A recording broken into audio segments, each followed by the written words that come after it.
Olá, bom dia a todos, bom dia a todas que se encontram nesse momento nos vendo pelo canal do YouTube da Casa Pequeno Davi. Nós estamos hoje aqui com muita alegria para realizar o segundo módulo de capacitação para os conselheiros de direitos, conselheiros tutelares e participantes da rede de proteção de crianças e adolescentes para discutir sobre fundos municipais. Inicialmente, eu queria fazer a minha descrição. Eu estou no espaço do estúdio da Casa Pequeno Davi. Estou usando óculos, uma camisa preta, estou numa cadeira, os cabelos curtos, coloridos, e estamos aqui com muita alegria para dar continuidade às ações do projeto Conhecer para Proteger, que foi gestado a partir da necessidade e do desejo de toda a rede de proteção de João Pessoa, de ter um diagnóstico da situação das crianças e adolescentes de João Pessoa. E a Casa Pequeno Davi, para aqueles que ainda não conhecem, que é uma instituição que há 36 anos atua na defesa dos direitos humanos de crianças e de adolescentes, através de um edital do Itaú Social, concorreu na possibilidade de estar realizando esse diagnóstico no município de João Pessoa, que já é realidade, ele já está publicado, ele já pode ser acessado nos próximos dias. Está num trâmite, um processo de transmissão nos próximos dias, já nas nossas redes sociais, mas já está nas mãos dos atores principais que têm a responsabilidade de atuarem nas políticas públicas junto aos órgãos de definição de políticas públicas para crianças e adolescentes.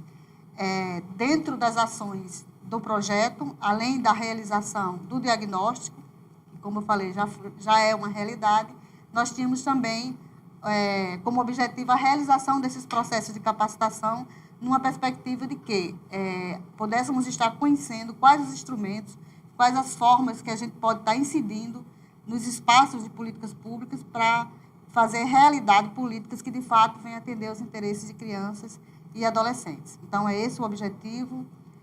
Nessa manhã, a gente vai estar com Roberta, que vai estar conosco, que está conosco aqui no estúdio. A gente vai ter a contribuição do Fábio Ribas, que é consultor de políticas públicas, consultor e pesquisador em políticas públicas, de Wilma, coordenadora da ESOL, a quem a gente já de pronto agradece pela disponibilidade de estar conosco. São pessoas que certamente, a partir do acúmulo e do conhecimento que tem, vai poder estar contribuindo e clareando um pouco mais a nossa mente, os nossos conhecimentos, para que a gente, enquanto ator e atriz atuante no sistema de garantia dos direitos das crianças e adolescentes, a gente possa estar tendo uma atuação qualificada, uma incidência responsável junto aos órgãos e de modo que possamos garantir políticas públicas eficazes para mudar a situação de violência, enfim, toda a situação que não condiz com a realidade de cidadania de nossa meninada. Então, a gente inicia essa manhã com muita alegria e dizendo que nós estamos à disposição. A Casa Pequeno Davi tem como missão, primeira, a defesa de direitos humanos de criança e adolescente, e nós vamos estar sempre nessas fronteiras, nessa perspectiva de defesa dos direitos humanos. Sejam bem-vindos e que tenhamos todos uma manhã de bons conhecimentos. Roberta. É importante esclarecer, Roberta estava convidando vocês para assistirem um vídeo, que logo mais o vídeo será transmitido, e dizer para vocês que dentre as ações do projeto, como eu estava falando, e eu havia esquecido de dizer desse detalhe, além do diagnóstico, a gente tem esse processo de capacitação, que, como eu já disse, a gente espera que com esse processo a gente tenha uma incidência bacana junto aos órgãos competentes, né, de definição de políticas públicas para criança e adolescente. E a gente pensou também numa campanha, né? E essa campanha, ela compreende justamente um VT, compreende alguns cards, algumas imagens que a gente vai estar trazendo.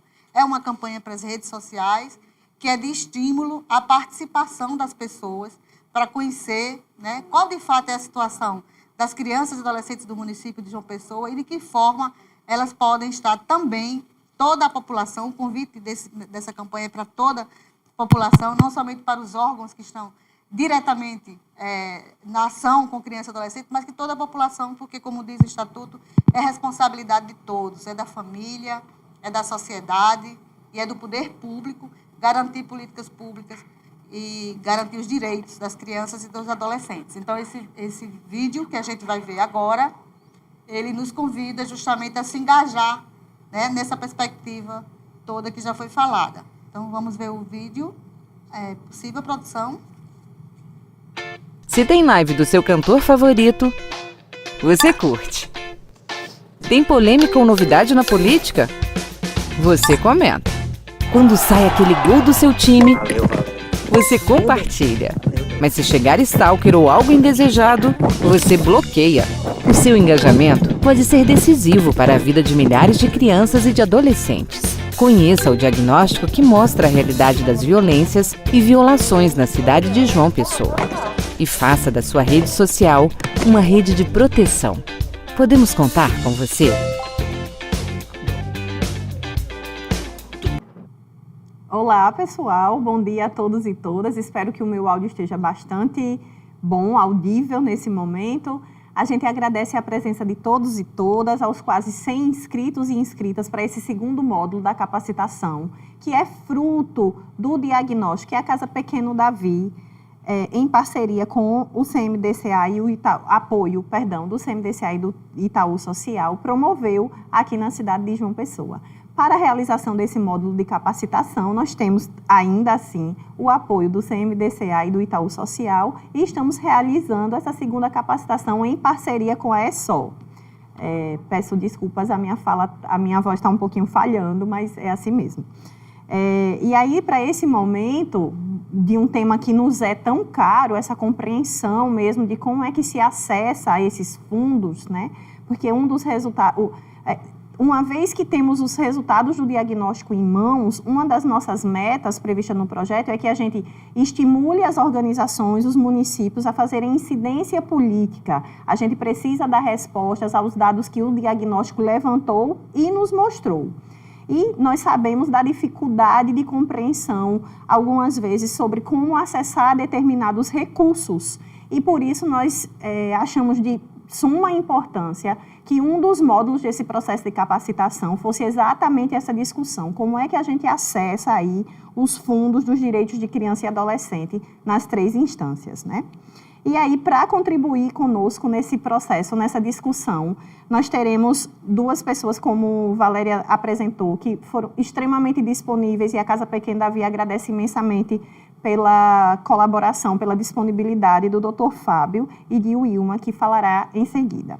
Então, a gente dá as boas-vindas ao Dr. Fábio Barbosa Ribas Júnior. Ele é doutor em Psicologia Social pela PUC de São Paulo. Além disso, é consultor e pesquisador em políticas públicas voltadas à promoção de direitos de crianças e adolescentes e também da pessoa idosa. Fábio trabalha desde a década de 90, acompanhando e orientando conselhos estaduais e municipais e planejamento de políticas locais. Fábio, muito obrigada pela sua disponibilidade, seja muito bem-vindo e não tenho dúvida de que todo mundo estará aí acompanhando a tua explanação. E qualquer intervenção ou questões, pessoal, pode interagir no site, que a gente vai, no chat, que a gente repassa para Fábio. E só antes de Fábio iniciar, um detalhe. A lista de presença, ela está fixa no chat, por favor. Já percebi que algumas pessoas estão se apresentando. Se vocês puderem fazer isso na lista, a gente agradece muito, porque nos serve como monitoramento. Então, boa explanação, muito bem-vindo e muito obrigada, Fábio. Muito obrigado. Agradeço o convite e espero poder contribuir com essa discussão tão importante, né, sobre conselhos e fundos da criança e do adolescente. Né? Eu queria dizer, antes de iniciar, que eu também estou com o chat aqui aberto. Se houver alguma questão, vocês me dão uma dica, ou eu mesmo olho, para que a gente possa dialogar com o pessoal todo, tá bom? Bom, então vamos falar um pouco sobre o Fundo dos Direitos da Criança e do Adolescente. Olha, esse é um dos temas que são mais importantes hoje no Brasil, né? Por quê? Então, vamos pensar. A gente falar de fundos dos direitos da criança e do adolescente necessariamente implica em falar também nos conselhos dos direitos da criança e do adolescente, porque esses fundos, eles são geridos, são controlados pelos conselhos dos direitos da criança e do adolescente. Então, vale a pena falar um pouquinho sobre a importância dos conselhos e, ao mesmo tempo, vamos falar sobre a importância dos fundos, né? Os conselhos, eles são um mecanismo que vem desde a Constituição de 88, que depois ingressou no ECA, não é? Porque eles são uma forma de sociedade civil participar mais efetivamente na definição das políticas, juntamente com o governo, porque os conselhos, como vocês sabem, eles são paritários, eles têm que ter membros governamentais e da sociedade civil para, em diálogo, mesmo que existam diferenças, que é até bom que existam, né? Chegar a acordos quanto ao que deve ser efetivado no município, né? Quais são as prioridades, quais são os principais problemas que estão acontecendo. E aí, lembrando a importância de se fazer um diagnóstico, como foi o caso de João Pessoa, que com o apoio, a participação da Casa Pequeno Davi, fez o seu diagnóstico. Então, vejam, os conselhos são gestores desses fundos, os fundos, eles estão previstos na legislação e eles são contas públicas, não é? Então, a primeira grande questão a colocar é essa ideia. Conselhos são mecanismos de democracia participativa, não é? Que podem conferir à nossa democracia mais qualidade, mais capacidade de gerir bem as políticas e, por consequência, os recursos, não é? E, então, os conselhos, como gestores de um fundo público, não é? Porque todo recurso que entra no fundo é dinheiro público, mesmo que venham das doações de empresas ou de pessoas físicas, na hora que ingressa no fundo, esse recurso se torna um dinheiro público, não é? Então, nós estamos falando de um tema hoje no Brasil fundamental. Primeiro, fortalecimento da nossa democracia com a participação qualificada e bem efetivada dos conselhos, onde a sociedade civil participa. Segundo, bom uso do dinheiro público, né? Os fundos da criança e do adolescente, eles têm normas, nós vamos falar rapidamente delas, né? E quanto mais eles forem utilizados com base em bons diagnósticos, para que sejam aplicados em ações prioritárias para a população do município, melhor será para toda a população. Então, nós estamos falando de um tema extremamente atual e fundamental no Brasil. Os fundos são um exemplo daquilo que valeria pensar para toda a forma de uso de recurso público, mesmo que a gente estivesse falando de outras políticas, de outras áreas.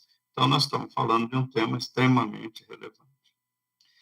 Então, vejam, o que é que são os fundos, né? Primeira coisa, eles são fundos chamados de especiais, ou seja, eles só podem ser usados, né, naquelas finalidades específicas que foram definidas no Estatuto da Criança e do Adolescente e também nas legislações municipais. Então, se vocês pegarem aí a Lei Municipal de Criação do Conselho e do Fundo de João Pessoa, certamente vai estar dito ali que os conselhos são deliberativos, eles têm que definir as prioridades e eles são controladores do fundo. Então, esse é um primeiro ponto. O fundo é um fundo público, mas ele não é controlado estritamente pelo Poder Executivo, pela Prefeitura. Por quê? Porque o fundo está ligado ao Conselho. Lembrando que a Prefeitura está inteiramente representada no Conselho, ou deve estar. Pela lei, ela está. Então, aquilo que for decidido sobre o fundo, também o Poder Executivo influenciará. Mas a outra metade, que é a sociedade civil, deve e está representada no Conselho. Portanto, ela também influenciará na decisão sobre o que será feito com o recurso do fundo. Qual que tem sido a principal fonte de recursos do fundo? Vale lembrar que são possíveis várias fontes. Por exemplo, o próprio orçamento do município pode encaminhar algum recurso para o fundo. Mas a principal fonte tem sido as doações. doações de pessoas jurídicas e pessoas físicas, não é? Ou seja, são recursos que dependem do conhecimento, do interesse, da valorização que a sociedade, tanto os doadores empresariais quanto os doadores individuais, as pessoas, reconhecerem nesse fundo, né? Daqui a pouco a gente vai falar o quanto que isso ainda precisa ser mais bem explorado, porque poucas pessoas, por incrível que pareça, conhecem bem, entendem o que é o Fundo da Criança e do Adolescente. Vale lembrar que, então, é papel do Conselho informar a sociedade sobre o que é o fundo, qual a sua importância e por que as pessoas devem e podem doar para o Fundo da Criança e do Adolescente. Já vou dizer logo de cara, doar não é tirar do bolso, porque essas doações, elas podem ser deduzidas do imposto de renda. Então, se uma empresa, ela pode deduzir do seu imposto de renda, que de qualquer forma ela terá que pagar, e esse dinheiro vai lá para o Tesouro Nacional. Se ela perceber que uma parte desse imposto que ela deve pagar, ela pode encaminhar para o fundo, por que ela não faria isso? De qualquer forma, ela pagaria esse imposto. O mesmo vale para a pessoa física. Se essa pessoa física, eu, você, qualquer cidadão, perceber que ele tem que pagar um imposto, mas que uma parte ele pode decidir direcionar para o fundo, por que ele não fará isso? Ele não fará se ele não conhecer essa regra. Em segundo lugar, se ele não perceber a relevância dessa doação. Daí vem a importância dos conselhos mostrarem para a sociedade por que eles devem fazer doação para o fundo. De um lado, porque a lei permite. Mas por que eu farei? Só porque a lei permite? Não, eu farei uma doação se eu identificar que ali existem prioridades bem definidas, que foi feito um diagnóstico que apontou problemas muito relevantes, como crescimento do trabalho infantil, crianças e adolescentes em situação de violência doméstica ou de exploração sexual, crianças que não estão tendo acesso à escola, que evadiram, que precisam ser alcançados, crianças que foram separadas da família por questões de violência, né? Crianças que precisam de uma formação profissionalizante, adolescentes principalmente.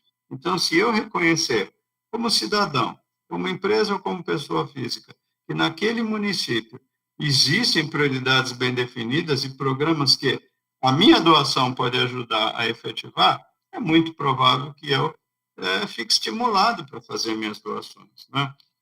Por isso, eu costumo chamar as doações que empresas e pessoas físicas podem fazer como um ato de cidadania tributária. Por que cidadania tributária? Porque, vejam, pagar imposto, a palavra já diz, ele é imposto, imposto pela lei. Se você não pagar, você está cometendo um ato ilícito. Se você tem que pagar e não pagar, vai daqui a pouco poder aparecer que você desviou o pagamento, você não fez. Isso acontece muito no Brasil, certo? Muita gente tenta não pagar o seu imposto, mas tem que pagar, né? Então, se você paga porque é imposto, ou seja, é obrigatório, é uma coisa. Mas se você direciona uma parte do seu imposto que você teria que pagar para um fundo da criança e do adolescente, isso foi uma decisão sua. Foi um ato que vamos chamar de cidadania, né? Não é uma cidadania extraordinária, mas é um ato de cidadania tributária. Você poderia simplesmente pagar, o dinheiro vai lá para o Tesouro Nacional. Cá entre nós, hoje, está um desafio gigantesco com esse governo federal que nós temos, que esse dinheiro público seja bem utilizado. Mas há uma pressão da sociedade para que ele seja. Então, se eu posso, eu, cidadão, eu, empresa, decidir direcionar uma parte do que eu já teria que pagar para fundos da criança, vamos chamar já isso, então, de um ato de cidadania tributária, tá? Então, veja, isso é importante que os conselhos compreendam, que todas as organizações entendam, de modo que possam explanar, explicar isso para a sociedade, né? Bom, para a gente falar, então, num sentido mais rápido sobre o que é o fundo, eu vou tentar aqui colocar numa janela um esqueminha, tá? Um esquema que vai mostrar para a gente. Vamos ver se eu consigo compartilhar. Se vocês estiverem vendo, eu agradeço vocês confirmarem para mim, tá? Que está aqui este... Está aparecendo sim, viu? Pode ficar à vontade. Perfeito. Então, vejam, esse é o esquema que define integralmente o que é o Fundo dos Direitos da Criança e do Adolescente. Temos aqui nessa plaquinha vermelha, fundo, e olha embaixo, conselho gestor do fundo. Quais são as fontes de recurso do fundo? Do lado esquerdo, pode ser o orçamento público, multas que são aplicadas pelo Poder Judiciário, e vale dizer, então, que o Conselho tem que dialogar com o Poder Judiciário para informá-lo que essas multas podem ir para o Fundo da Criança ou qualquer outro tipo de contribuição externa. E do lado direito tem aquela que é a principal fonte de recurso, as doações que podem ser deduzidas do imposto de renda. Pessoa jurídica que declara o imposto de renda pelo lucro real, e aí é bom que o Conselho entenda isso, não é qualquer empresa que pode deduzir o seu imposto, só aquelas maiores que faturam mais e que podem deduzir até 1% do que elas têm que pagar para o fundo. Então, se vocês pegarem um banco ou uma empresa grande, por exemplo, da área de mineração, ou qualquer empresa de médio porte para cima, normalmente ela pode doar, porque ela tem um faturamento que a obriga a declarar o seu imposto de renda pela estimativa do quanto de fato ela lucrou. É diferente de uma empresa de lucro presumido, né, que já tem ali aquela taxa definida e ela não pode deduzir. Então, isso é um caso. Outros são as pessoas físicas, que podem deduzir até 6% do seu imposto devido, mas só a pessoa física que faz a declaração do imposto de renda pelo modelo completo. Aquele modelo simplificado não dá para você deduzir. Mas então são as pessoas físicas que faturam um pouco mais, que têm imóveis alugados, então elas têm que declarar pelo modelo completo. Elas podem deduzir até 6% no total. E aí, há uns anos atrás, veio aquela regra de que na hora que você faz, você cidadão, o seu imposto de renda, naquele momento você pode deduzir 3% no ato da declaração, que vai ter que ser feita até o final de abril, certo? Então, a pessoa física também pode fazer a doação. Muito bem. Entrando dinheiro aqui no fundo, aí é importantíssimo ter um diagnóstico local. Como foi dito, que vocês em João Pessoa fizeram com o apoio da Casa Pequeno Davi. Por que isso é necessário? Porque entra dinheiro no fundo, e em que ele vai ser usado? Olha, tem muitos municípios que têm dinheiro parado no fundo, né? O dinheiro entrou, mas não havia um plano baseado num bom diagnóstico. Então, aonde nós vamos usar? Mas vocês têm isso. Então, com base no diagnóstico, define-se prioridades e aí direciona-se recursos para ações que estejam ligadas a essas prioridades. Essas ações podem ser realizadas ou por organizações governamentais ou por organizações da sociedade civil, não governamentais. Quando elas começarem a ser realizadas com o dinheiro do fundo, deverá haver um controle. Quem fará esse controle? Internamente, ou seja, dentro da esfera pública, é o próprio Conselho que tem que fazer esse acompanhamento, esse controle, e apoiado pelo Poder Executivo, porque as ações têm a ver com assistência social, com, ações para melhoria da qualidade da saúde das crianças e adolescentes, da capacidade do sistema educá-los, né? Então, esse controle é interno. Mas também tem um controle externo, não é? Tanto o Poder Legislativo, ele tem essa obrigação. Pode ser que não esteja fazendo? É provável que não, mas é dever dele. O Tribunal de Contas e o Ministério Público, eles, pela lei, isso tudo que eu estou falando está lá no Estatuto, viu, gente? Está lá no ECA, né? Eles também fazem o controle. E aqui embaixo, para concluir esse esquema, está lá a sociedade. Porque, por exemplo, se eu fiz uma doação, se um banco fez uma doação, se uma empresa qualquer fez, ela tem, sim, o direito de perguntar para o Conselho, E aí, a minha doação está sendo bem usada? Aquele projeto que vocês falaram que era importante, ele foi realmente executado? Então, esse é o esquema geral. O fundo está ali dentro, mas olha, está vendo? Precisa ter esse processo para que, de fato, seja bem utilizado esse recurso do fundo. Né? Bem, então, eu estou agora aqui voltando para a gente continuar nossa conversa. E olha, qualquer pergunta, viu? Vão lançando aí no chat que a gente conversa. Bom, aí vem assim, tinha aquela questão das prioridades para o uso do fundo. Bom, quais são essas prioridades? São aquelas que o diagnóstico apontar. Mas veja, o ECA, ele define quais são prioridades obrigatórias para o uso do fundo. Se você for lá no artigo 260 do Estatuto, está escrito lá, os conselhos devem direcionar necessariamente um percentual daquilo que entra no fundo para incentivo ao acolhimento de crianças e adolescentes sob a forma de guarda, para programas também de atenção integral à primeira infância daquelas crianças pequenininhas que moram em áreas de carência socioeconômica ou para uso em situação de calamidade. Isso é importante porque, veja, tem muitos municípios que entra dinheiro no fundo, quando você vai lá verificar se está sendo usado para aquele público mais vulnerável, que teve que ser acolhido numa entidade, uma instituição de acolhimento, não tem nada. Está sendo usado em outras coisas que são importantes, oficinas culturais para crianças no contraturno escolar, isso é muito importante.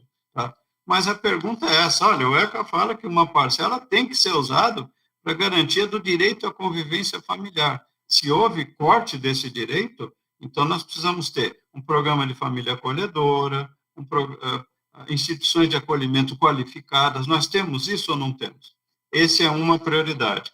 A segunda foi colocada no SINASE, naquela lei 12.594, que instituiu as medidas socioeducativas e a importância do acompanhamento e da restauração das boas condições de vida de adolescentes, principalmente, mas hoje em dia até crianças, que acabaram entrando em conflito com a lei, né, por conta de envolvimento ou de aliciamento por grupos que levaram esse adolescente a ficar em situação de conflito com a lei. Então, é obrigatório que uma parte dos recursos do fundo contemple também essa questão de uma construção, de um plano de restauração das condições de convivência familiar e comunitária de crianças e adolescentes que estejam em conflito com a lei. Bom, há inúmeras outras prioridades, né? Como eu estava falando, enfrentamento do trabalho infantil, garantia de programas que consigam manter a trajetória escolar e assim por diante. Né? Isso são pontos que eu comentei para que o Conselho, quando vai fazer o seu diagnóstico, observe essas questões. Observe, por exemplo, se tem territórios não alcançados pelos programas, não é? Como é que está a rede de atendimento, não é? Se as organizações estão dando conta de atender realmente quem precisa, se os serviços públicos também estão dando conta e assim por diante. Bem, eu queria agora citar uma resolução que é aquela do CONANDA, Resolução 137/2010, onde definiu, o CONANDA propôs, sugeriu, definiu quais são as atribuições do Conselho na gestão do fundo. É muito interessante, porque, olha lá, ele fala que é preciso que o Conselho delibere. Então, a pergunta é, o Conselho está deliberando? Ou ele tem feito reuniões, as reuniões não estão acontecendo, a participação não está sendo muito efetiva dos membros desse Conselho? Se ele não está trabalhando, como é que ele vai deliberar sobre a política? Ele tem que deliberar. E diz lá o CONANDA que tem que ser feito periodicamente diagnósticos, é isso que vocês fizeram. E olha o que ele fala, realização periódica, ou seja, você fez um diagnóstico nesse ano, no ano que vem é bom atualizar, ver lá os dados do Conselho Tutelar, os dados da saúde, os dados da educação, quais denúncias estão chegando no CREAS, na assistência social. É preciso atualizar para saber se de um ano para o outro a coisa piorou, melhorou, ficou igual e assim por diante. E aí, o CONANDA também fala, nesse mesmo artigo 9º, viu? artigo número 9 da Resolução 137, que os conselhos devem elaborar planos de ação e plano de aplicação dos recursos do fundo. Olha, isso está lá na resolução do CONANDA. Ou seja, sem isso, como vai ser gerido o fundo? Não vai ser gerido. Mas se tiver um plano de ação baseado no diagnóstico, um plano de aplicação indicando valores, quanto que nós precisamos para fortalecer determinados serviços, determinados programas, né? Isso é muito importante. Então, veja, falar do fundo é falar do conselho, do seu papel. Olha, eu vou dizer também para vocês, é fácil falar, fazer é muito mais difícil. Mas nós precisamos trabalhar para que os conselhos façam o que eles têm que fazer e que o fundo seja, de fato, bem gerido. E ainda para terminar essa resolução, que vocês podem ler lá, 137/2010, o CONANDA diz que o Conselho também precisa monitorar como é que foi aplicado o recurso, avaliar, porque você direcionou o recurso do fundo para um programa, por exemplo, de enfrentamento ao trabalho infantil, direcionou, foi lá, foi para uma instituição. Bom, quantos foram atendidos? Quantos saíram do trabalho infantil? Né? Ou poucos saíram, ou não saíram, porque foi um desafio, não é fácil você conseguir mudanças, mas é preciso monitorar. E mais do que isso, olha o que ele fala, é preciso divulgar para a sociedade os resultados. Porque se eu sou um doador e fiz uma doação, que bacana, eu gostaria de saber os resultados da aplicação daquele recurso que eu destinei, não é? Então, tudo isso está lá. E ainda, para concluir, ele fala que o Conselho deve mobilizar a sociedade para que ela participe da elaboração e da implementação dessa política de garantia dos direitos da criança. É aquilo que eu estava mostrando naquele esquema. Quem está lá embaixo no bom sentido, embaixo porque segura tudo, é a sociedade, né? E se ela estiver mais conectada, mais ligada no uso do dinheiro público, nas prioridades, ela vai então participar mais. Muito bem. Também vale a pena dizer um tema bastante, eu diria, polêmico, né? Que é aquela possibilidade que o próprio CONANDA colocou nessa mesma resolução que eu citei, de que as empresas, os doadores, eles escolham para onde é que vai ser usado o dinheiro do fundo. Teve lá um artigo que abriu possibilidade de que o doador possa escolher, dentre alguns projetos que o Conselho aprovou, vamos dizer assim, que ele escolha quais são os que vão ou não vão ser apoiados. E também tem aquele mecanismo da chancela, onde o próprio CONANDA falou que o Conselho pode autorizar organizações da sociedade civil a buscarem recursos junto a empresas, porque dizendo, olha, eu já fui aprovado, pode doar, que vai para o fundo e depois o Conselho transfere para a nossa entidade. Bom, por que o CONANDA propôs esses dois itens? Porque ele achou que com isso aumentariam as doações, né? Como a gente estava falando, não é todo mundo que sabe que pode doar. Então, se eu estou lá na minha empresa, chega uma entidade dizendo, olha, quer doar para mim? Pode doar, eu faço isso ou aquilo. Você doa para o fundo que depois o Conselho repassa para mim. Eu fui aprovado pelo Conselho para falar com você, etc. e tal. Bom, por que isso é polêmico? Porque, por exemplo, o Ministério Público Federal falou que tudo isso é ilegal. Por que ele falou isso? Não foi porque ele quis falar, é porque ele quis dizer o seguinte, não quis dizer, ele disse, quem tem que definir as prioridades para o uso do recurso do fundo não é o doador, é o Conselho. Mas aí alguém fala, não, mas o Conselho já aprovou esses projetos. Então a pergunta é, como é que foi que ele aprovou? O que se sabe é que muitos conselhos não fazem uma escolha qualificada, por exemplo, baseada num diagnóstico. Tem lá vários projetos, todos são meritórios, nenhum é um projeto ilegal, então ele aprova quase tudo. E aí fala, olha, agora cabe a vocês irem atrás do dinheiro. Se quiserem doar, vem para o fundo, eu repasso para você. Ou então ele diz assim, olha, doem, está aqui, tem 25 projetos, escolham o que vocês acharem o melhor. De certa forma, isso é transferir para o privado uma função que é do Conselho, né?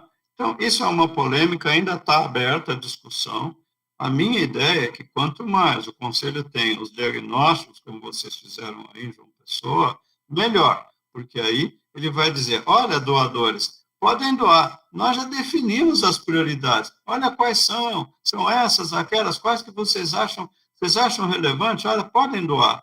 Olha, agora, a sua doação, quando ela entrar, olha, se a gente não fizer um trabalho de contenção do aliciamento de adolescentes com drogas, olha, não vai dar, porque já estão tantos casos acontecendo. Se eu sou um doador, eu falo, opa, legal, acho, isso é muito importante, eu concordo com você, olha, eu vou fazer a minha doação. Mas isso é muito diferente de dizer assim, você gostaria de doar para quem, hein? E pronto, e ficar ali naquela coisa. E eu já vi casos de empresas que fazem doação para entidades que elas mesmas criaram, certo?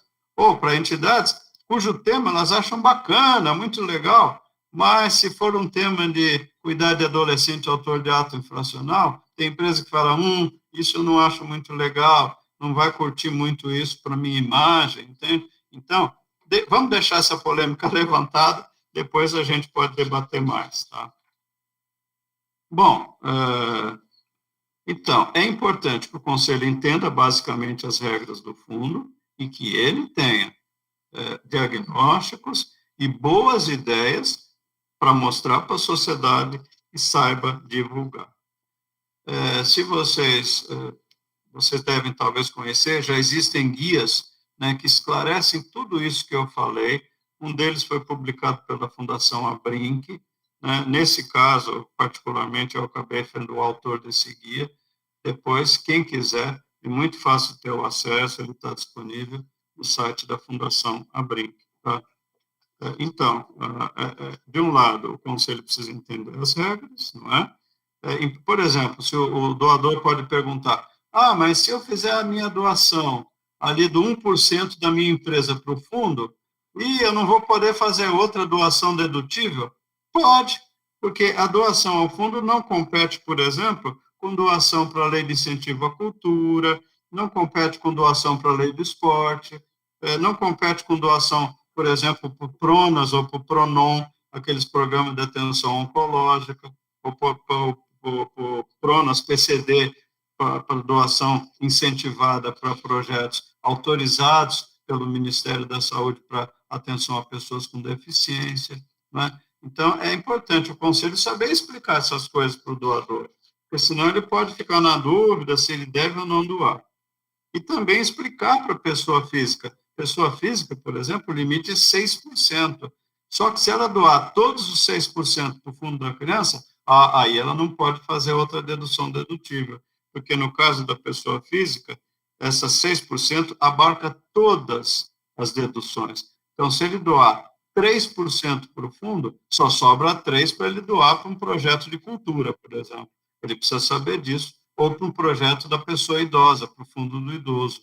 Então, ele precisa saber isso para que ele se oriente lá na hora de fazer a sua doação. Tá? Outra coisa importantíssima, tá? O Conselho precisa estar organizado para fazer direitinho a organização do seu fundo. Em muitos municípios, com certeza, João Pessoa, está tudo ok, mas tem município que o CNPJ do fundo é errado, é igual ao CNPJ da prefeitura, não pode, tem que ser um CNPJ de fundo público, um código específico, né? Senão, na hora que eu fizer a minha doação e for deduzir, a Receita não vai aceitar. Aí eu vou falar, eu doei, falou que podia deduzir, quando eu fui lá, a Receita falou que não. Quando você vai olhar, porque o CNPJ do fundo estava errado. Então, não pode, não vou poder deduzir, que coisa. Né? Outra coisa, o banco tem que ser banco público, não pode ser um banco privado. A conta do fundo tem que estar no banco público. Né?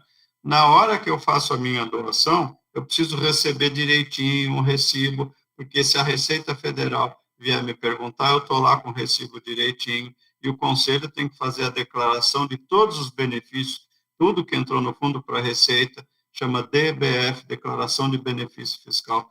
Então, o Conselho precisa ter essa estrutura administrativa, né, para fazer todo o controle do que entra, né, e depois declarar para a Receita. E não só para isso, para ele saber como está sendo a evolução das entradas no fundo, certo? Isso é muito importante. Agora, vamos entrar aqui numa segunda transparência que eu queria mostrar para vocês, tá? E eu peço que, se o tempo estiver chegando, vocês sempre, por favor, me deem uma dica. Então, vejam, vamos ver. Opa, agora aqui. Vamos ver se eu consigo, senão eu começo a falar, ao invés de Fábio, falar. me ouve? 5 minutos, tá? Tá bom, então eu já vou terminar em 5 minutos, tá? Vamos ver se eu consigo. Vamos lá. Rapidamente, porque me parece isso bastante importante, gente. Olha só o tamanho do potencial que nós temos. Esse dado é um pouco antigo, mas não mudou muito. Pessoa jurídica. Qual que era o potencial da doação lá quase há 10 anos atrás? 800 milhões. Quanto que estava sendo doado pelas empresas? 232. Ou seja, quanto que elas de fato doavam? Não chegava nem a 30% do que poderiam doar. Pessoa física, não chegava a 2%. Se todas as pessoas físicas que pudessem doar tivessem doado, era mais de 4 bilhões. Quanto que entrou? 79 milhões, nem 2%. Agora, rapidamente, vamos pegar o caso de João Pessoa. Olha lá. Potencial de arrecadação versus o que realmente tem sido doado. Lembrando que aqui o potencial é o que poderia ser doado se todo mundo doasse. Em 2016, João Pessoa, estou falando do município, se todas as pessoas físicas tivessem doado 6%, poderia ter entrado 45 milhões. Quanto é que entrou em 2017? 186 mil. Esses dados são da Receita Federal. Quanto é que entrou em 18? 267 mil. Quanto é que poderia ter entrado se todo mundo tivesse doado? Mais ou menos 45 milhões, e se tivesse doado só 3%, poderia ter entrado 22 milhões. O dado de 19, diz lá, a Confederação Nacional, tem os dados lá no site deles, que em João Pessoa, se todo mundo tivesse doado 6%, teria entrado 69 milhões. Quanto é que entrou, segundo lá os dados da Confederação? 225 mil. Bom, não precisamos falar mais nada, tá? Eu quero até voltar, então, aqui para a nossa conversa, tá? E dizer que o potencial é enorme. Mas nós vamos ter que explicar para todo mundo que pode doar e vamos ter que saber mostrar que, se doar, o dinheiro vai ser bem usado. E para concluir, meu último minutinho agora, é preciso, então, que o Conselho defina uma estratégia de mobilização de recursos do fundo, que até cria uma comissão de mobilização de recursos. Para aquele, então, veja, quanto tem entrado? Por exemplo, João Pessoa, entrou razoável, 200, 300 mil. Mas, meu Deus, isso poderia ser 5, 8, 10 vezes mais se a gente conseguir ampliar as doações. Então, precisamos planejar instrumentos, divulgar melhor o fundo, disseminar a ideia, mostrar nosso diagnóstico, porque aí pode ser que as pessoas doem mais, e com isso vai ser possível fazer melhor uma política para criança e adolescente no nosso município. Então, era isso. Qualquer dúvida, questão, estou aqui para a gente conversar, tá bom?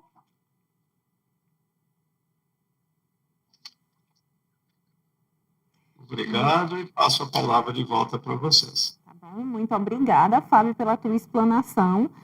Havia uma pergunta no chat, é importante que eu repasse para você. Uma pessoa te pergunta, quando o Conselho não tem um diagnóstico desde 2011, desde algum tempo, né? Se não necessariamente esse ano, ele pode sofrer algum tipo de penalidade? Havia essa pergunta para você. A pergunta é se pode haver alguma penalidade Isso. por não ter feito o diagnóstico? Exato. Olha, não existe essa norma legal. Você não fez diagnóstico, você vai ser penalizado. Porque a lei, ela tem qualquer lei tem duas grandes características. Uma, o que você não pode fazer e se não fizer será penalizado. Outra, o que você deve fazer, mas que se não fizer, não tem penalidade. Se você não fizer um diagnóstico. Se você não fizer, você não vai ser penalizado, mas você não vai conseguir usar bem o dinheiro do seu fundo. Você não vai conseguir saber o que precisa fazer nessa cidade. Então, aqueles itens da lei que diz assim, é bom que você faça, só você pode decidir fazer, e a sociedade vai cobrar que você faça, mas penalidade não tem, se você não fizer. Só tem falta do que você deveria fazer, mas infelizmente não fez, mas deveria ter feito. Atualizado, diagnóstico, periodicamente, de preferência anualmente. Então, na verdade, é um prejuízo, né, Fábio, pela falta de dados. Vai ser um prejuízo porque, veja, e isso não é só no caso do Conselho. Será que as outras políticas públicas estão fazendo diagnóstico mensal ou anual? Né? Será que, por exemplo, que a área da educação está anualmente vendo quantas vagas na creche estão faltando e está se esforçando por criar? Não sei. Em geral, muitas políticas trabalham sem bons planejamentos e sem bons diagnósticos. Muitíssimo obrigada, Fábio, pela tua explanação. Se no decorrer do processo outras questões forem surgindo, a gente faz contato com você via chat, tá bem? Então, a gente agradece imensamente essa explanação de Fábio tão rica, essa visão mais macro de como é que se dá esse processo, a compreensão, né? Me chama muito a atenção como o Fábio nos provoca a pensarmos a compreensão do que é fundo, o papel dos conselhos, do Conselho Municipal, do Conselho Estadual, em informar a sociedade o que é fundo, para que haja mais participação da sociedade, sobretudo nesse critério da dedução, né? Como o Fábio trouxe muito bem. Para quem acessou o canal um pouquinho depois, é importante que a gente relembre que a lista de presença está aí como link fixo no chat do YouTube. Fiquem à vontade para interagir durante a explanação. É importante também a gente lembrar que esse é o segundo módulo de um processo de capacitação que é fruto do diagnóstico da situação da criança e do adolescente de João Pessoa, que aconteceu, que foi realizado em parceria com a UFPB, com o apoio do Itaú Social e do CMDCA, e um diagnóstico bastante complexo, realizado por diversas mãos, né, com muito apoio, com muita parceria das redes locais, o Conselho Municipal também muito atuante nesse processo e encabeçado pela Casa Pequeno Davi. É importante também, pessoal, que quem ainda não foi inscrito no canal da Casa, se inscreva, porque sempre tem algum processo promovido pela Casa, ainda de forma remota, e que vocês podem acompanhar. E uma outra coisa é que, depois dessa discussão sobre fundos, de promover esse diálogo para uma melhor compreensão dos conselhos, dos atores sociais, das pessoas que estão nas organizações e que ficam atentas a esses processos de edital via fundo, nós realizaremos um outro ciclo sobre incidência política e nos debruçaremos também sobre a compreensão sobre orçamento público, que também nos é um tema muito caro e que a gente precisa ter uma propriedade sobre isso, tá bem? Então, fiquem atentos e atentas. Agora, como o Fábio trouxe essa explanação mais macro sobre a compreensão de fundo, nós convidamos também o Wilma Isabel Carneiro. O Wilma é uma grande parceira nossa. Ela é coordenadora de desenvolvimento institucional da ONG da ESSOR no Brasil. Sempre estamos juntas, tive o prazer de estar junto com o Wilma em outros processos, e o Wilma trará para a gente uma explanação de forma mais localizada. O Wilma vai trazer para a gente como é que se dá esse acesso ao fundo estadual e, mais especificamente, sobre o fundo municipal de João Pessoa, considerando que o diagnóstico foi um olhar para a cidade de João Pessoa. Então, Wilma, muito obrigada pela tua disponibilidade. E aí, pessoal, uma coisa muito boa que o Wilma traz, ela tem esse perfil da praticidade, é que há um edital do SEDCA, do Conselho Estadual de Direito de Crianças e Adolescentes, que é para acesso ao fundo. E aí, agora, durante a fala de Wilma, nós deixaremos no link fixo do chat, em vez da lista de presença, o link para este edital, que foi prorrogado, inclusive, o prazo. Então, para as organizações que estão nos acompanhando e quem tiver interesse, durante a fala de Wilma, esse link estará disponível, tá bem? Wilma, querida, bom dia, muito obrigada pela tua disponibilidade, seja muito bem-vinda. Obrigada, eu que agradeço, né, pelo convite, dizer que é com muita alegria, né, e muita gratidão que a gente participa desse momento, né.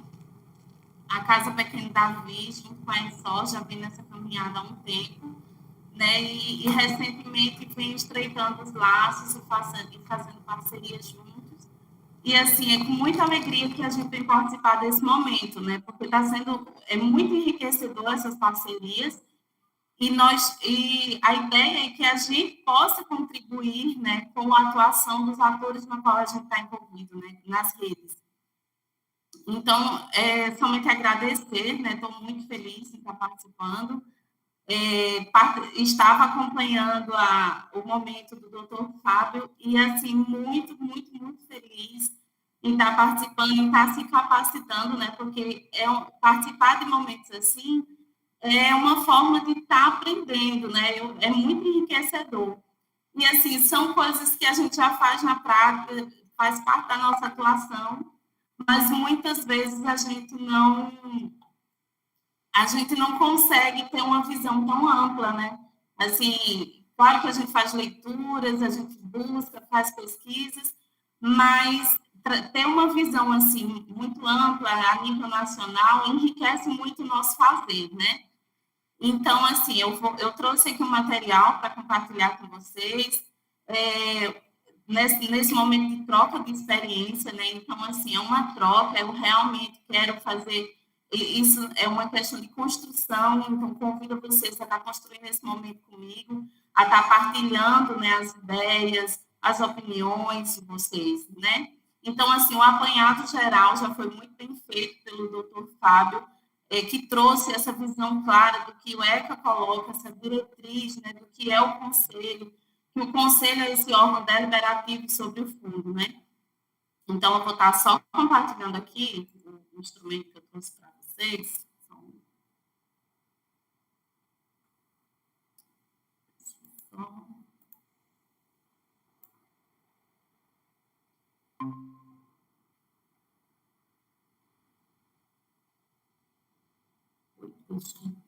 Vocês só me avisem, tá? Se eu estiver fazendo correto, tá bom?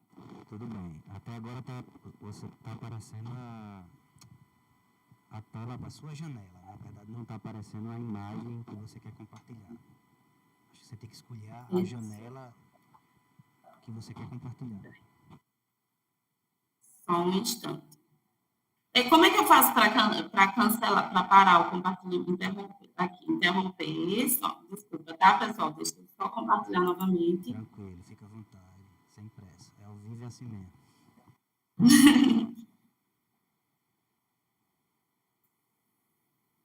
Eu compartilho uma janela, Nils, pronto, agora deu certo. Só me sinalizam se vocês estão vendo. Certo. Aí você pode abrir a tela do slide agora, né? Ali embaixo. Isso. Pronto. Certo, tá tudo ok, né? Não, eu acho que tu vai ter que abrir essa tela do slide antes e depois fazer todo o processo de novo, entendeu? Para ele compartilhar a janela do slide. Eu interrompi.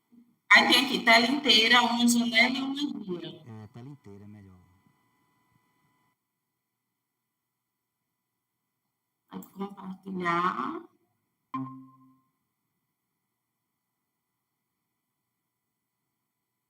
Eu não tô... Agora foi? Foi sim, foi sim. Desculpa. Ocupar aí, ó, do Meet. Para não ficar Oi, eu não entendi. Ocupar, nessa frasezinha embaixo aí, essa janelinha. Isso, ok, ótimo. Então, vamos lá. Desculpa, pessoal. Então, aqui só me apresentando, né? A maioria das pessoas eu estava acompanhando pelo chat, a maioria das pessoas já me conhece, eu sou Wilma Isabel Carneiro, né? Atuo em instituições da sociedade civil desde 2011, atualmente coordenadora de desenvolvimento da ESOP Brasil e conselheira de direito, né, no SERIGA, enquanto ESOP. Certo? A ESOP é uma associação de solidariedade internacional, né, que atua no Brasil há mais de 20 anos. Então, assim, a gente já trabalha com a questão da política de atendimento à criança e adolescente e estando em consonância, né, com o ECA dentro dos espaços de espaços de controle social, né, que são conselhos municipais e conselhos estaduais. Então, assim, com um apanhado muito bem feito pelo doutor Fábio, né, eu gostaria de trazer assim, um resumo, né, mais direcionado para essa questão de João Pessoa, para a gente ter um olhar mais próximo. Já vi aqui que tem instituições de vários municípios da Paraíba, né? Claro que vai estar direcionado a vocês também, porque o ECA, ele traz essa política, ele direciona a nível nacional, porém a gente trouxe um enfoque maior para João Pessoa, uma vez que a gente está trabalhando dentro desse projeto, né, que traz o diagnóstico, que traz os dados de João Pessoa. Né? Então, aqui, o ECA, ele traz as diretrizes de política de atendimento, né, que é a criação dos conselhos municipais e da manutenção dos fundos nacionais, estaduais e municipais. Então, assim, o ECA, ele direciona como isso tem que acontecer, e a lei orgânica do município de João Pessoa, ela cria o conselho municipal, né, em seu artigo 230, e a lei municipal 6.607, ela cria o Fundo do Direito da Criança e Adolescente do município de João Pessoa, né? E, além de ter essa criação, foi decretado, né? Foi devidamente regulamentado pelo decreto 3.060.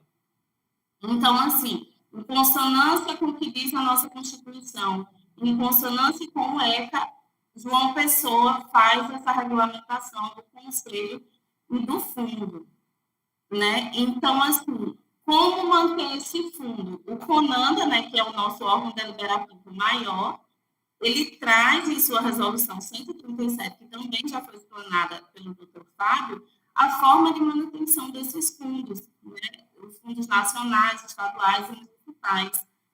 Então, essa é uma das formas que devem ser constituídos como fundos especiais criados e mantidos por lei com recursos do poder público e outras fontes. Então, a gente tem aqui a questão de outras fontes, que é como a gente vai estar discutindo aqui a questão dessa captação.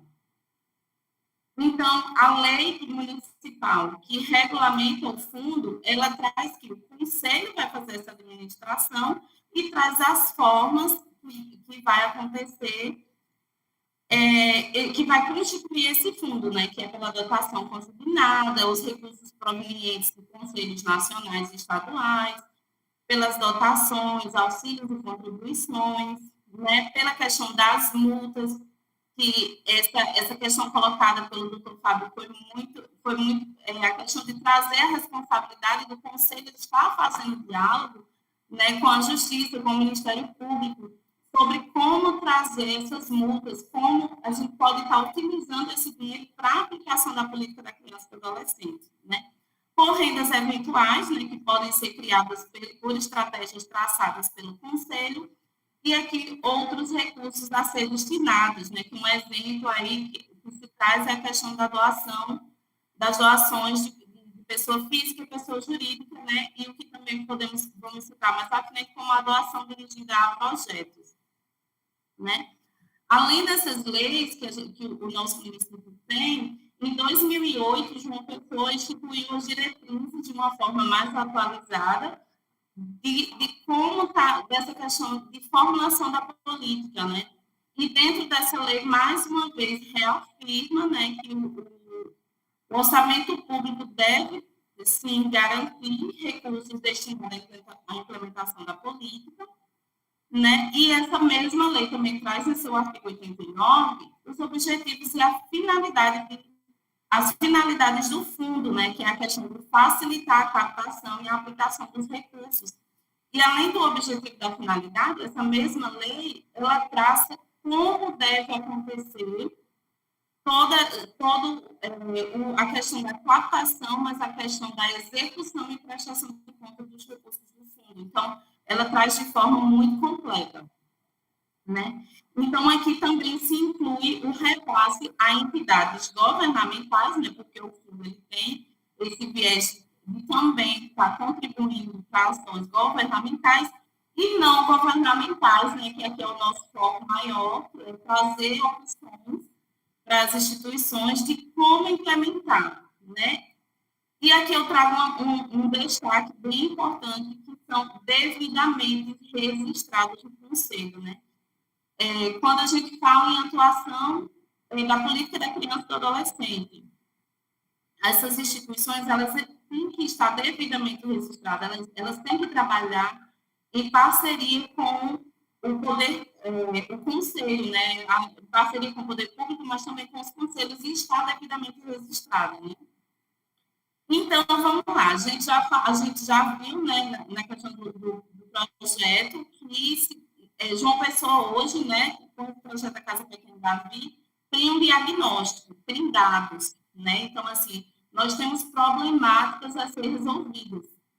E já vimos que nós temos um fundo constituído, temos um fundo para captar recursos, temos fontes de recursos, né? E como é que a gente pode estar acessando esse fundo? E aí, quando eu falo a gente, sociedade civil, né? As instituições que podem estar agregando o seu fazer, né? Para resolver as problemáticas colocadas por esse diagnóstico, né? E aí eu trago uma primeira opção, né, que é o edital do CMDCA.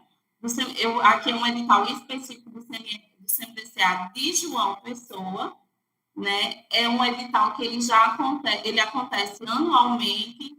Eu acredito que as instituições e os atores que são daqui de João Pessoa, todos já conhecem esse edital, né? Então, ele vem dentro dessas leis que a gente já colocou, estabelecido pelo ECA, vem trazer recursos, né, destinar recursos a organizações da sociedade civil, né, para executar, com o objetivo de executar projetos, repasse de recursos para executar projetos voltados à promoção e à proteção da criança e do adolescente. Né? Então, aqui mais um destaque, que é o pré-requisito principal para participar desse edital, é o registro atualizado neste conselho. Então, assim, mais uma vez eu destaco a importância das instituições da sociedade civil estarem regulamentadas, né, estarem registradas e com esse registro atualizado dentro do CMDCA, aqui em caso específico de João Pessoa, mas em todos os municípios, né, tem o próprio CMDCA e esse registro é de suma importância. Então, aqui eu destaco para vocês a questão do link de acesso, né, que é onde a gente pode estar encontrando informações sobre esses editais. Então, instituições que tenham seu registro, né, que agora a gente está legalizado, a gente tem um registro atualizado, a gente tem esses dados, tem a problemática, então, quais são os próximos passos? Então, assim, nesse edital, eu acredito que ainda vai sair esse ano, né, levando em consideração que ele já está aí, acredito, há uns 10 anos, saindo anualmente, então a gente acredita que esse ano também sairá né, por volta de dezembro, e nesse link vocês conseguem acessar mais informações sobre o edital. E aqui eu trago uma outra opção, né, uma outra oportunidade, que inclusive essa está aberta no momento, né, que é o edital do SEDICA, né, pelo Fundo Estadual. E essa é uma oportunidade não só para as instituições de João Pessoa, mas para todas as instituições da Paraíba que trabalhem com criança e adolescente e que tenham registro atualizados nos conselhos municipais do município de atuação, né? Então, é um projeto que está aberto, é um desafio, né, para a atual gestão conseguir voltar essa prática da questão de repasse de recursos, né, que há muito tempo não se fazia. Então, assim, é um marco para o momento, né, de oportunidade, tanto para as instituições, mas também um marco para o Conselho, né, de estar executando esse edital, e um edital que está aberto, também, como o Roberto falou, o link está disponibilizado, né, aqui no comentário fixo, e vocês podem estar acessando e tirando todas as dúvidas, e também tem informativos tem os contatos para tirar as dúvidas do edital, né, com a equipe que está acompanhando. E assim, Se falando de formas de captação de recursos, a gente traçou primeiro a questão dos editais, que são editais que os próprios conselhos já trazem. A gente destaca também a polêmica, né, como bem colocou o doutor Fábio, a polêmica da doação dirigida a projetos. Né? O CONANDA, em seu artigo 13, ele traz, né, que o Conselho de Direito ele pode estar chancelando, ele pode estar aprovando projetos para essa captação de doação direcionada ao projeto, né? Mas que isso seja mediante a edital. E, assim, a gente reforça, enquanto Conselho Estadual, estamos fazendo essa discussão para que aconteça esse processo de doação dirigida, mas a gente reforça realmente a importância de que seja feito através de edital específico. Porque, como o doutor Fábio trouxe alguns exemplos, tem processos que não são feitos da forma que deveria acontecer.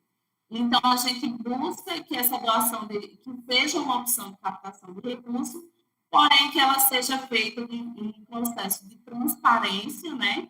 Que ela seja feita com total transparência e dando oportunidade a que todas as instituições que estejam inscritas nos conselhos possam estar participando. Então, quando se faz esse edital, a gente amarra essa questão de dar transparência e oportunidade a todas as instituições. E os municípios que não fazem essa prática, cabe a nós, a sociedade civil, estar provocando, né?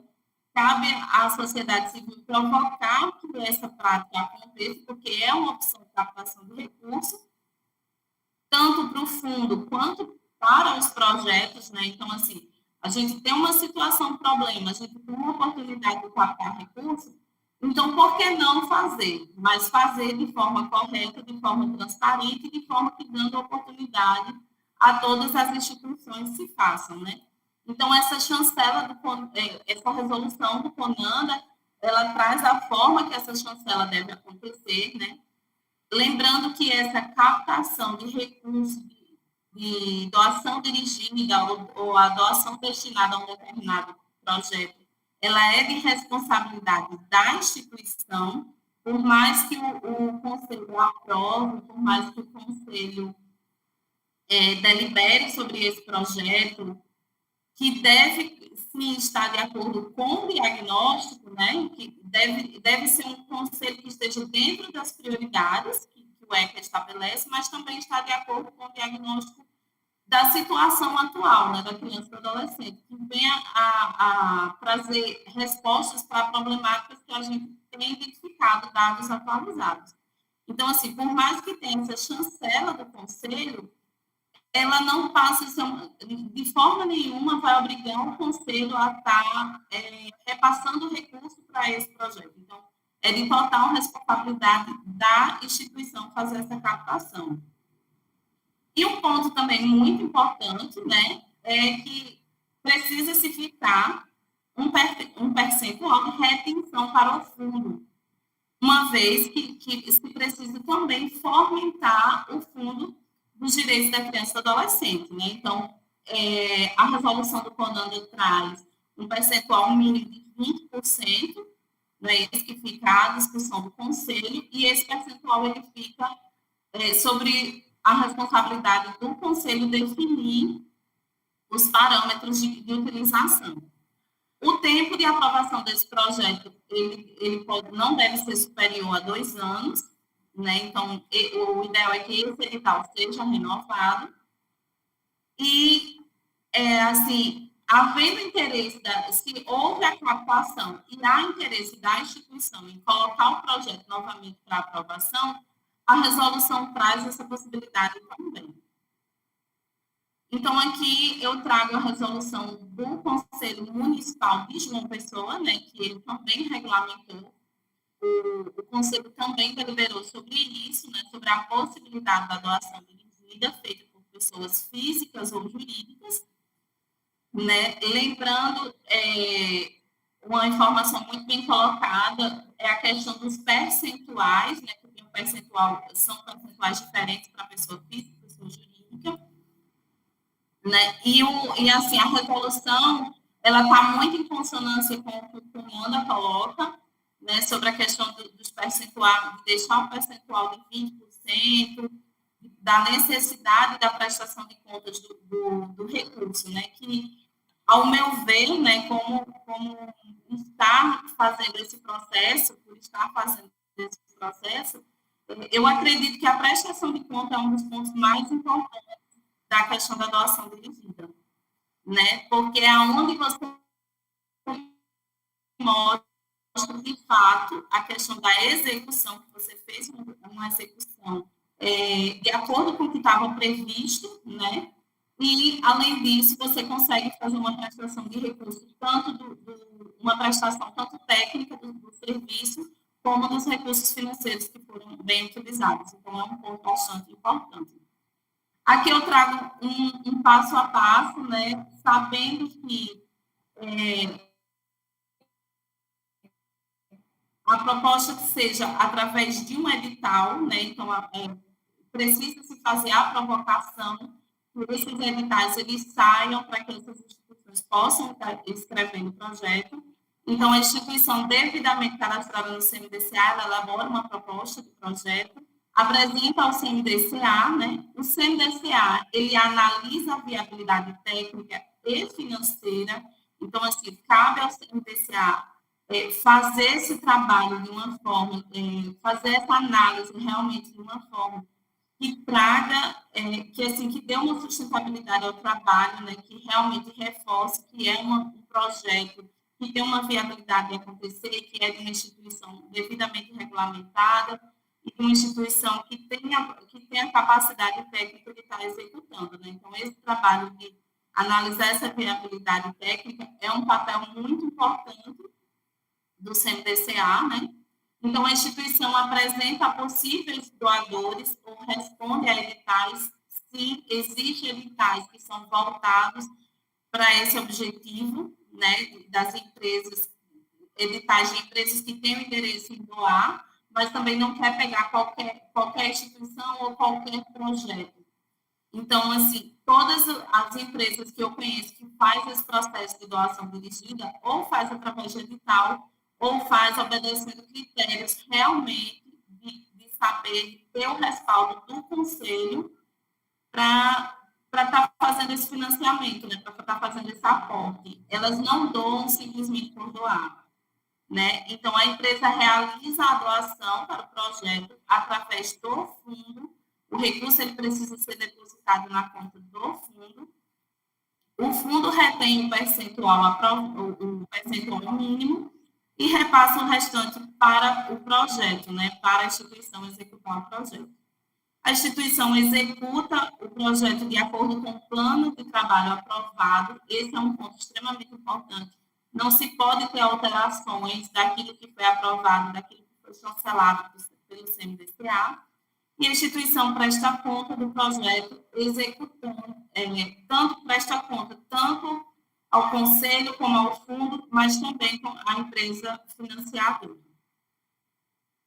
E aqui eu trago alguns exemplos, né, de doações, de editais, doações dirigidas a projetos, né, que são editais que eles buscam projetos para financiar, mas eles buscam junto aos fundos, né. Eu trago duas opções, e os dois fazem processos diferentes, mas trazendo muito para essa questão da doação dirigida, que são os editais Fundo da Infância e da Adolescência do Caulo Social, né, que ele aceita projetos apenas efetuados pelo Conselho. Então, todo esse processo do edital que a gente conversou aqui, ele seria anterior a essa inscrição desse projeto, né? O Conselho ele tem que disponibilizar um edital, ele tem que disponibilizar a oportunidade para todos e deliberar sobre a escolha do projeto e inscrever esse projeto no edital, né, do Fundo da Infância e da Adolescência. Então, assim, não é só o CMDCA escolhe o que vai enviar, não. Deve-se passar por essa análise técnica e financeira que foi colocada anteriormente. Um outro edital que eu trago é o Banco de Projetos elas avançam do Instituto Lojas Renner, né?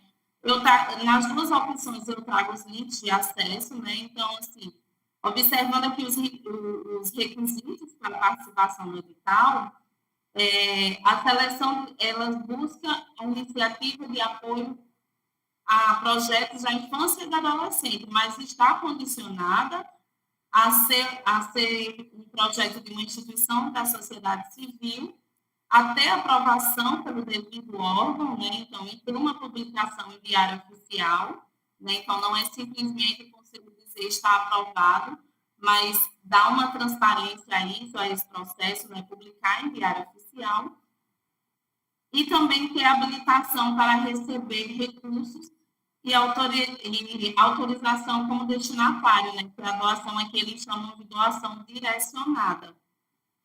Então, assim, apesar de ter processos diferentes, né, mas são editais que buscam projetos que estejam aprovados pelo Conselho, né? Então, cabe a nós, enquanto sociedade civil, estar provocando o Conselho, estar buscando empresas, né, que possam fazer esse tipo de doação. Existem inúmeros editais que trazem essa questão da doação direcionada. Por quê? Porque as empresas, elas querem conhecer para onde está indo o recurso, né, que elas investem. Elas querem, muitas, assim, eu vejo pessoas que faz parte do processo, até com a questão do desenvolvimento e a questão de estar contribuindo para uma sustentabilidade e para contribuindo para o fortalecimento da política da criança e do adolescente. Então, elas querem conhecer o projeto, elas querem saber como acontece de fato, onde acontece. Então, assim, não é uma doação simplesmente por doar, né? É uma doação que ela é trabalhada em rede, instituição, conselho e doadores, né? Mas que trabalha realmente no sentido de buscar formas de tentar contribuir com a política da criança e do adolescente, né? O ECA, ele coloca a criança e o adolescente, que eles têm direitos, a criança e o adolescente como prioridade absoluta, né? E cabe a nós fazer com que eles realmente tenham todos os seus direitos garantidos, né? Eu abro aí para questões, para a gente poder conversar e vocês possam compartilhar um pouco da vivência, das opiniões. Estou aberta.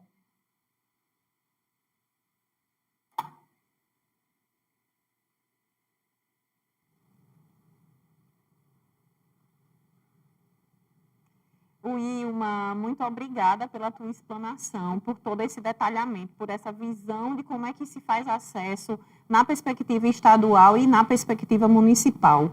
Eu acho de uma riqueza maravilhosa a forma como você traz, sobretudo por trazer muito especificamente como é que isso vai acontecer em cada território. E a partir da legislação também estadual e municipal. Então, acho que você traz isso com uma riqueza impressionante. Temos bastante gente ainda nos acompanhando, e aí a gente quer agradecer a presença de várias pessoas de vários municípios que estão nos acompanhando, a exemplo de Pombal, Catolé do Rocha, pessoal de João Pessoa, Bahia, Soledade e outros municípios, me perdoem se eu deixei com certeza alguns de fora, estava tentando acompanhar aqui no chat. Por enquanto não temos perguntas, como o Wilma bem colocou, está aí à disposição de vocês o link para esse edital que está aberto do Conselho Estadual, né? Então fiquem atentos a isso. Se tiverem alguma outra questão, vocês podem acessar a gente da Casa Pequena Davi, ou mesmo o Wilma, ela disponibilizou os contatos dela. Então acho que é isso, a gente agradece profundamente a tua participação, Wilma. E é com muita alegria que a gente encerra esse módulo, essa capacitação, essa discussão sobre fundos, a forma como você e o Dr. Fábio trouxeram foi muito boa.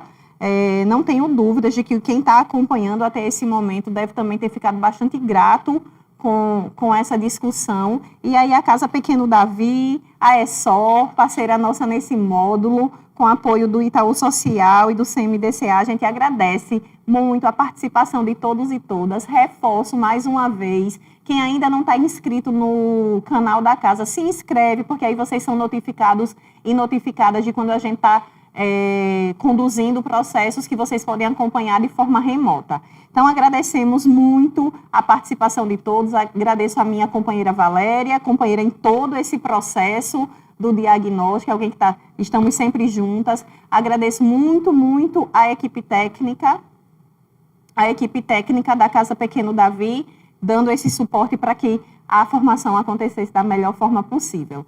Então, muito obrigada a todos e todas. Fiquem atentos e atentas que o próximo módulo será sobre uma metodologia de incidência política, advocacy, e a gente também vai se debruçar sobre a importância de compreender o ciclo orçamentário. Ficar atento sobre como em cada município isso acontece, quais são os prazos, quais são os momentos em que é importante demais que a gente participe e que a gente possa incidir no orçamento para fortalecer as políticas e programas voltados à infância e adolescência.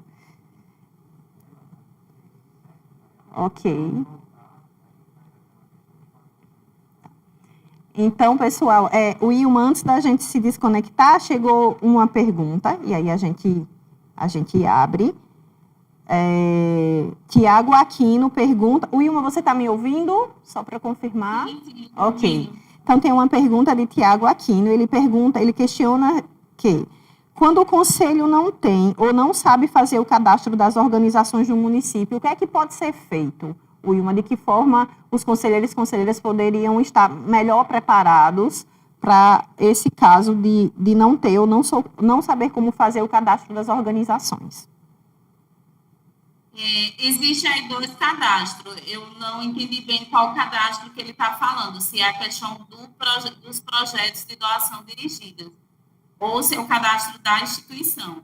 Nós temos as leis, né, que é o ECA, e também temos as resoluções do CONANDA, né, que elas trazem como regulamentar, traz todo o processo que os conselhos, o passo a passo que os conselhos têm que estar fazendo para essa questão das inscrições das instituições. E sobre a doação dirigida, a mesma coisa. Tanto as resoluções do CONANDA, e eu acredito até que o CONANDA ele pode disponibilizar instrumentos para que os conselhos possam estar fazendo isso, né? Enquanto conselho estadual, a gente está reestruturando isso, mas eu acredito que o próprio conselho também pode estar passando orientações sobre isso, né? Então, os conselhos municipais que não têm essa capacidade ainda, podem estar buscando se capacitar com conselhos, né, o conselho estadual e o nacional, que eu tenho certeza que vão contribuir sim. Muito obrigada, Wilma. Que bom que tu respondeu com as 2 perspectivas. Então, independente de qual era a dúvida dele, tem aí as respostas. Pessoal, para encerrar, a gente agradece mais uma vez, né, as muitas mãos que contribuíram para que esse processo chegasse até aqui. Especificamente para esse módulo da capacitação, a gente agradece a ONG ESSOR, inclusive na pessoa de Wilma, que deu essa contribuição maravilhosa, ao Dr. Fábio e ao Itaú Social, que foi o apoio nesse processo, e ao CMDCA, além das redes, Rede de Proteção, a Rede Local de João Pessoa e as demais organizações envolvidas nas etapas de realização do diagnóstico. E aí, para encerrar, a gente vai deixar com vocês mais uma vez o vídeo, que na perspectiva de uma campanha que chama a nossa atenção para a importância do engajamento, né? Hoje a gente se envolve muito facilmente com conteúdos que são produzidos nas redes sociais e, às vezes, conteúdos sérios também precisam dessa nossa atenção, desse nosso engajamento. Então, a gente deixa com vocês, para finalizar, o vídeo da campanha pós-diagnóstico realizado pela Casa Pequeno Davi. Muito obrigada a todos e todas. Se tem live do seu cantor favorito, você curte. Tem polêmica ou novidade na política? Você comenta. Quando sai aquele gol do seu time, você compartilha. Mas se chegar stalker ou algo indesejado, você bloqueia. O seu engajamento pode ser decisivo para a vida de milhares de crianças e de adolescentes. Conheça o diagnóstico que mostra a realidade das violências e violações na cidade de João Pessoa. e faça da sua rede social uma rede de proteção. Podemos contar com você?